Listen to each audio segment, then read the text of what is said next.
ko po muna kung paano ba nabuo yung kantang to. So, meron pong isang church, meron po silang bagong pastor. Tapos, yung pastor na yun nag-observe dun sa church na yun.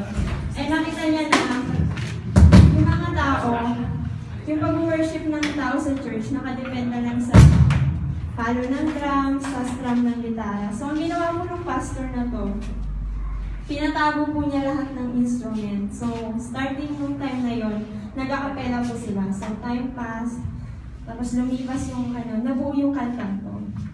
So, sabi po sa first line ng song na to, when the music fades, all stripped away. Kapag po ba nawala na yung music, makakapag-worship pa rin po ba tayo sa Panginoon? Sabi po dun sa song na to, I'll bring you more than a song. So ano po ba yung heart of worship? Hindi po yun sa kung sino tayo, kung ano tayo, ano yung ginagawa natin, kundi it's all about Jesus Christ. Ang awitin pong ito ay inaari namin sa Panginoon. Ang mensahe po ay para sa bawat